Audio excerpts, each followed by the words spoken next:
Hello again to another Agricolor Reacts, and today we will be watching the problem with vegan meat.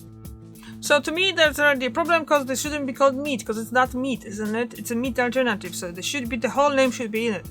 So, and why, by the way, if you're vegan, why do you go for like trying to eat meat when you don't want to? Most of vegans doesn't eat because it's animal cruelty and all that, things like that. So basically this is how they explain it, why they're vegans. So why? I don't understand that. Just eat vegetables, beans, other things, you know. Okay, from Future Proof, so let's just go. They're usually very good.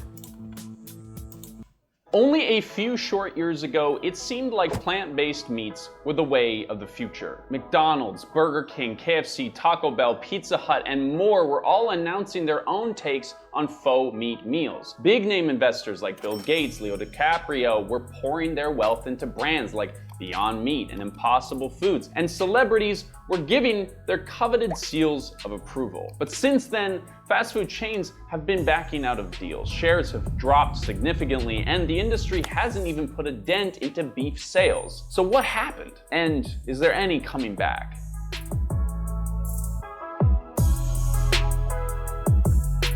This video is sponsored by Ground News. You've probably heard it said that eating meat will destroy the planet. That if you don't cut back on your meat consumption, climate change is gonna sneak into your window at night and stab you in the throat with a knife. Now, I am definitely oversimplifying a very complex and nuanced piece of scientific research, but that's kind of not the point, because this isn't a story about science. It's a story about perceptions and how those perceptions determine the success or failure of an industry or even a planet. I got something in my eye. See, the fake meat or plant-based or vegan meat business was built on the moral failings of our industrialized meat industry. We've been eating meat for over 2 million years, and since then, meat consumption globally has been on the rise. As meat consumption has become more popular, we have had to scale up our meat production to meet that demand, and that has resulted in a variety of really big changes in how that meat is raised and then killed. And with the internet giving us more access to information than ever before and increasing issues relating to those new practices, we've started to question meat in ways that we never have before. Suddenly, eating red meat became a taboo in a bunch of ways that wasn't just about saving the planet. There's been headlines about the scale of factory farming just getting out of control, the inhumane treatment of the animals, and the questionable things that we're feeding them, and the health impacts of a meat-focused diet on so many parts of our lives, including whether or not you're able to get a boner when you want to. I'm gonna have to read that article a little bit closer. Honestly, in the research of this video, we realized that we could probably do a whole mini series on cows alone and the insane amounts of money behind and against this industry. So let us know if you'd like us to make a video about on that. But the takeaway here is that at the peak of all of this insanity, there were a lot of arguments at family barbecues about what meat or non-meat you were going to eat and what that said about you as a person. So in response to the new research about climate change and this new skepticism of the meat industry, the fake meat industry was born. This was not going to be the tofu or the tempeh we took from some other culture or the black bean veggie burgers our hippie moms made, but this was an alternative meat product directly aimed at meat eaters. And I honestly think that for a lot of people who pioneered this industry, it was with good intentions. Early adopters were there because they truly believed that reducing our reliance on animal products will be a net gain for the entire world. And for many people, the innovations felt like a much needed breakthrough. Around the time that these meats were peaking in popularity, the world was completely focused on the climate crisis. The Fridays for the Future protests and global climate protests were happening all over the place and making headlines. And these new meat alternatives felt like a way for us to have our burgers and eat them too. But there were also a lot of business moguls who recognized that if they could break into a whole new food category, they would have a market share of a very valuable industry. The brands that famously took the lead in this race were Beyond Meat and Impossible Foods. Both of these companies set out with a similar idea. If they could create plant-based meats that taste the same as real meats, They had it made. Other brands, of course, have tried this in the past, but they sucked, and these companies had a fresh new take and a marketing team behind them that could propel them into greatness. Because the thing is, they actually did a very good job of mimicking meat. If you've ever eaten a Beyond or Impossible burger, you know that it was pretty close. They created a totally cow-free product that looks and sizzles and even bleeds like the real deal, all the while providing a similar taste and supposedly similar, even more healthy nutritional profile. They had created the perfect food, something every soul on the planet could get behind, and the market responded accordingly. Stock prices for Beyond Meat went through the roof, and established mega brands started announcing their own takes on meat-free meat. Big names like Snoop Dogg and Kyrie Irving were investing, and huge deals were signed with massive chain restaurants. Suddenly, people across the country and the world were seeing fake meats in their grocery stores for the first time ever. For a while there, it looked like we were at the beginning of a whole new food chapter in human history. Except, that's not really how things went. Now, as we've mentioned, today the fake meat industry is a shell of its former self, but not completely dead, and we're gonna talk about that a little bit more later on. But I think that it's important to understand what went wrong, how we went from Impossible's Pat Brown legit talking about sending the entire $500 billion beef industry into a death spiral, to both of them reporting significant share losses and Impossible considering a new exit strategy within the next 3 years. Now, this is also interesting because the plant-based milks haven't suffered as much as the meats have, and we actually have an upcoming video about this coming up on this channel, so make sure that you are here, subscribe to the channel to make sure you see that when it comes out. But first, I want to share my opinion. I personally think that the issue has to do with the approach that the fake meat industry used to try and pit consumers against each other. The whole thing felt like the two-party system of politics in the US, where people found themselves stuck between two options that sucked. Do you go with the sketchy factory farm meat or the rushed scientific experiment? But even worse, it's created this social dynamic where if you want to eat a burger, you're an asshole, and if you want to eat a plant-based burger, you're an environmentalist with an agenda. The whole dialogue about this new product was very adversarial in nature, and it made the choice to go plant-based more difficult, in my opinion. A huge reason for this was the plant-based giants' rollout of their proposed takeover. The strategy for these large brands was to avoid the vegans and the vegetarians and target meat eaters specifically. The idea being here that if their goal was to reduce meat consumption, the vegans were already on board. And if they're going to be a massive disruptive industry that they hope to be, they can't just be popular with the fringe environmentalists. This moral stance just pushed the die-hard meat eaters away from the movement and pitted people against each other. They ignored the people who might have been enthusiastically buying their products to chase after the aloof ones who weren't particularly interested. Basically, they're targeting the kind of person who will sorry. only There we are. Back on track. Sorry for that. Okay. change habits if it's trendy or easy. And that's not really the most stable consumer base. Now, my opinion aside, I have to say that in part the strategy must have been successful because, at least according to the Impossible's website, more than 90% of people who eat plant-based meats also eat regular meat. But part of the problem here is that these aren't actually food companies in the traditional sense. They're a little bit more like science labs that openly take cues from the tech industry. Now, this is not to be confused with lab-grown meat, which honestly could be its own video subject on its own. The lab-grown stuff is made using animal stem cells, and while it isn't really ready to be produced for the mass market just yet, it could also potentially be a threat to the giant agricultural meat industry. But in the research for this video, we found out that cultivated or lab-grown meat was actually banned in the state of Florida, and other states might be following suit. We learned about this wormhole of research through Ground News,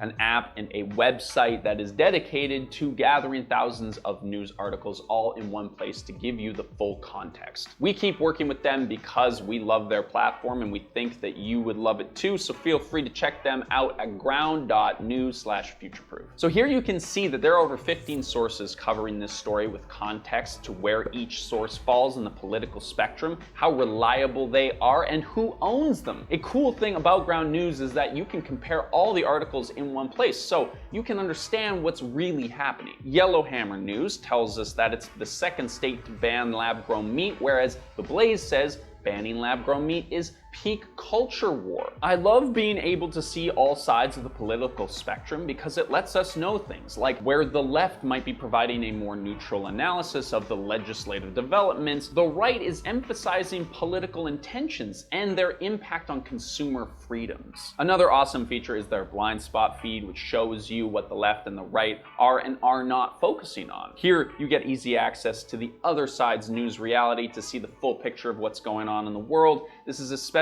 important if you rely on social media for your news, which more and more people are today. So we encourage you to go and dive right in by going to ground.news/futureproof, or you can scan this QR code to get started. You can join for less than $1 a month or use our link in the description to get 40% off their unlimited access Vantage plan, which is what we use here on the channel. Thanks for sponsoring Ground News. Now let's get back into it. For companies like Beyond and Impossible, rapid innovation is the cornerstone of what they do. And this quote from Beyond CEO captures their methodology in a very interesting way.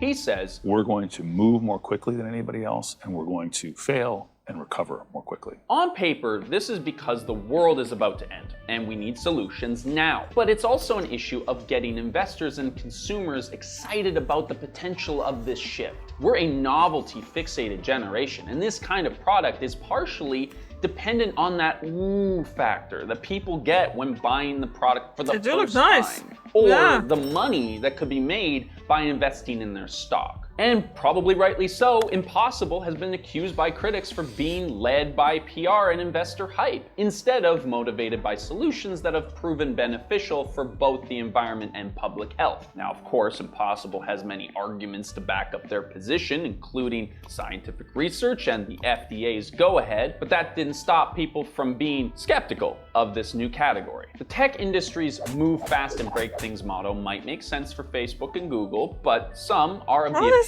that maybe food companies shouldn't be breaking things when our bodies and the planet are the thing that are at stake. According to Bloomberg, in 2020, half of Americans thought the faux meats were healthy, and now 38% think so. And so these companies have had to respond accordingly. After Beyond's catastrophic fall in stock market value, they announced a shift away from their growth above all else operating model. They've scaled down, listened to complaints, and are now focusing on a new line of products made with avocado oil, 20% less sodium, and even shorter ingredients list. Of course, the irony here is that many of these same arguments could be levied against the real meat industry at the same time. They're using antibiotics and hormones, and the same GMO and health concerns that people raise about fake meat are being raised about real meat too. But because fake meat is the new technology, it comes under far more scrutiny. And this bias could have huge implications for plant-based meat's future. But now listen, beef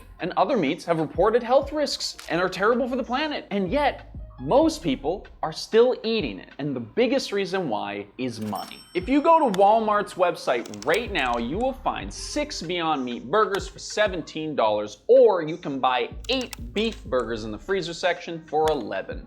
And this right here, for a lot of people, is where the conversation ends. Meat alternatives were built on the premise of being better for the planet than their animal-based counterparts. But when people don't have enough money to afford the basic necessities, they've got other priorities. This is basic Maslow's hierarchy of needs, right? Like, if you aren't able to feed yourself, you don't give a shit about the environment.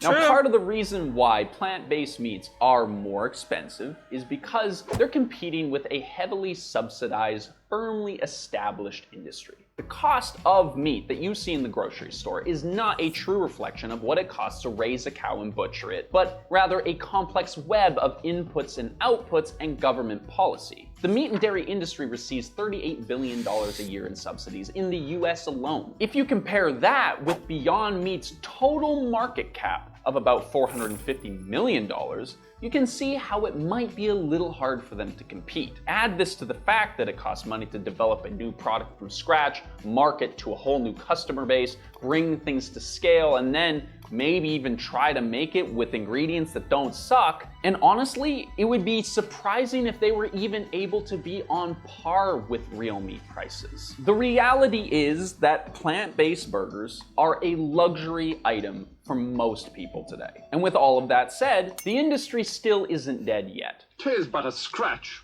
A scratch? Your arm's off. No, it isn't. Just last year, Impossible stated that they're doing pretty well these days, all things considered. The Impossible Whopper is still on Burger King's menus, even if sales aren't what they used to be. Beyond, after a huge plummet, has since scaled back their operations. They've shifted their focus, and they're really hoping that this new Beyond Burger is going to be the thing that turns it around for them. We have to remember that this is still a new technology that has already improved on a few different metrics. In particular, Impossible and Beyond have both been working on the price issue for years and have already seen some success in this endeavor. It's like the plant-based movement needed to be taken down a peg, right? They were an over-enthusiastic 18-year-old who thought that they knew everything, and then somebody put them in their place. But now, with the dust starting to settle a little bit, we're seeing a more nuanced and realistic view of what this category might look into the future. This initial explosion of the industry is proof that we will buy things that we think are better for our health and for the planet as long as we can afford it. But the capitalist system that we're in sometimes gets in the way of the progress that we're really looking for. See, our solutions for pretty much every problem that we have today is 1, invent something cool,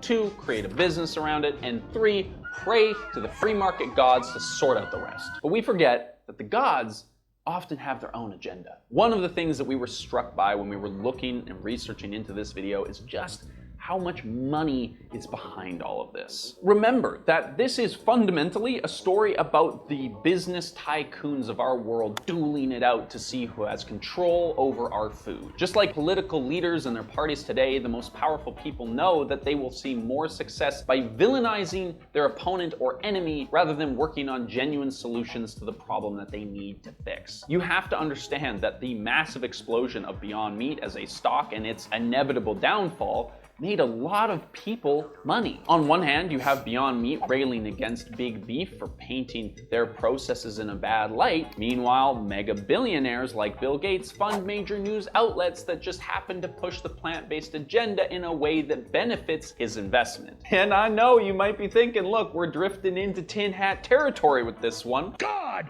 breaks Bill Gates. I mention it because we need to understand that the messages we're hearing from both sides are not unbiased. Just go and download Ground News already. As much as we would like to believe that it is as easy as meat bad, plants good, or vice versa, there is a huge spectrum here of better and worse practices that seem to be largely ignored with all of the clickbait headlines that you see nowadays. But we are in a really interesting spot right now because the hype has died down and people can now try a plant-based burger without the same sort of social implications that it did just a couple of years ago. And one paradoxical result of plant-based foods becoming more popular is that there's been a renewed interest in grass-fed beef and more ethical meat sources. These are small-scale producers who are hardly even in this conversation because they simply don't make enough money to be considered, but offer a lot of people another option outside of the industrialized food system. A big one that's made lots of headlines and been featured everywhere is Polyface Farms, but a quick Google search in your area and you'll probably find a whole slew of micro farms within a few hours of you that are trying to do things a little differently. But perhaps the most powerful thing that's come from this whole thing is just the increasing awareness that you don't have to be a vegan to cut back on meat. John Green recently started advocating for beef days, basically designating a certain day or 2 or 3 or whatever of the year to consume beef to make it more of an occasion. This doesn't frame beef as a forbidden or bad choice, but one that people can consume in a more intentional way. And with plant-based meats and tofu and tempeh and beans and all the other options that are available today, I'm sure that you can find something else to eat on the other days of the year. Thank you so much for watching today's video. If you want to see our next episode about plant-based milks, make sure you're subscribed, and we'll see you every week for another upload. Yeah, plant-based milks. They can't even be called like that in Europe anymore. So that's that. Anyway, so I kind of said at the beginning, my problem is the fact that they're trying to like do, oh, vegan meat, blah blah, things like that. It's not meat, so don't call it like that. Okay, can you agree to that? That would be great. Great. Yeah, but yeah, there's obviously a problem. There would be a hype and stuff like that. I think I did try. It was impossible or something like that. One of the fast foods, and they did kind of taste it like what? Like meat? So yeah. Did you ever try them? Did you like it? What do you think about it? Thank you very much for watching, and I'll see you tomorrow. Bye!